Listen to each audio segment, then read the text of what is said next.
কামাখ্যা প্ৰসাদ তাছাৰ প্ৰতিমূৰ্তি দাহ কৰিছে। হয়, আজি আমি সদৌ অসম আদিবাসী ছাত্ৰ সন্থা আছাম মাজবাট আঞ্চলিক সমিতিৰ উদ্যোগত যে নেকি মাজবাট চাহ বাগিচাৰ গুদ্ৰি ফিল্ডত আমি কামাখ্যা প্ৰসাদ তাছাৰ প্ৰতিমূৰ্তি দাহ কৰিলোঁ।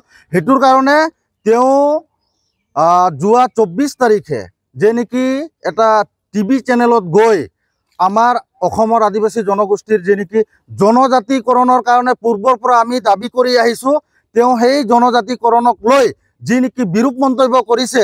অসমৰ আদিবাসী জনগোষ্ঠীৰ যে নেকি হিন্দু খ্ৰীষ্টানৰ কথা কৈছিলে, যিসকল খ্ৰীষ্টান মানুহ আছে তেওঁলোকে জনজাতিকৰণ পোৱাটো অসম্ভৱ বুলি কৈছিলে। সেইটোৰ কাৰণে আমি কামাখ্যা প্ৰসাদ তাছাক আমি সুকীয়াই দিব বিচাৰিছোঁ।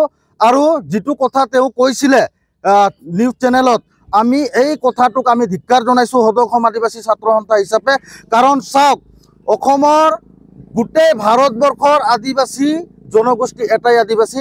আমি কোনোদিন ভাগ ভাগ কৰিব বিচৰা নাই। এই বিজেপি চৰকাৰৰ যে নেকি MP কামাখ্যা প্ৰসাদ তাছা কাজিৰঙা লোকসভা সমষ্টিৰ MP, তেখেত যি বিৰূপ মন্তব্য কৰিছিল, সেই বিৰোধ মন্তব্যক আমি ধিক্কাৰ জনাইছোঁ, গৰিহণা জনাইছোঁ। যেতিয়ালৈকে কামাখ্যা প্ৰসাদ তাছাই যেতিয়ালৈকে এই কথাটো কোৱাৰ পিছত তেওঁ যদি ক্ষমা নিবিচাৰে, তেতিয়াহ'লে গোটেই অসমত গোটেই বাগানে বাগানে তেওঁৰ প্ৰতিমূৰ্তি দাহ কৰা হ'ব। কাৰণ পূৰ্বৰ পৰাই সদৌ অসম আদিবাসী ছাত্ৰ সন্থা জনজাতিকৰণ বিচাৰি আহিছে।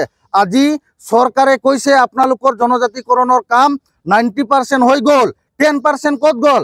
এতিয়া বিজেপি চৰকাৰৰ সময়সীমা পাৰে হৈ গ'ল। আগন্তুক 2026 বিধানসভা ইলেকশ্যন আছে।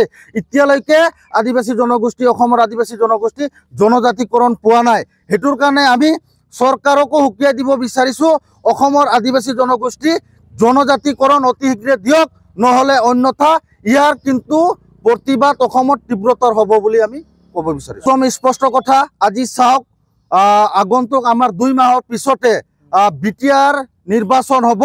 বিজেপিৰ যিসকল ৰিপ্ৰেজেণ্টেটিভ আছে তেখেতসকলে যেতিয়া গাঁও বাগানত সোমাব, বিজেপিৰ ৰিপ্ৰেজেণ্টেটিভসকলক আমি, বিজেপিৰ নেতাসকলক আমি এইটোৱে কথা সুধিম। আমাৰ আদিবাসী জনগোষ্ঠীয়ে গোটেই গাঁও বাগানত এইটোৱে কথা সুধি আছে, কৈ আছে যে বিজেপিৰ নেতাবিলাকক আমি গাঁও বাগানত সোমাব নিদিম। তেওঁলোকে এটাই কথা কৈছে, আমাৰ জনজাতিকৰণৰ কথা ক'ত? তেওঁলোকে প্ৰশ্ন কৰিব। আমাৰ বাগানৰ হাজিৰা 551 টকা দিম বুলি কৈছিলে, ক'ত? সেইটোও প্ৰশ্ন কৰিব। অসমৰ আদিবাসী জনগোষ্ঠী যে নেকি কাষ্ট চাৰ্টিফিকেট আজিলৈকে বিজেপি চৰকাৰ ক্লিয়াৰ কৰি নিদিলে, সেইটোও প্ৰশ্ন কৰিব। সেই প্ৰশ্নৰ যদি উত্তৰ দিব নোৱাৰিব, তেতিয়াহ'লে এই বিজেপিৰ যিবিলাক নেতা, পালি নেতা বাগানত সোমাব, গাঁৱত সোমাব, গোটেই পালি নেতাসকলক আমাৰ ৰাইজে, আদিবাসী ৰাইজে খেদিবৰ কাৰণে প্ৰস্তুত কৰিছে।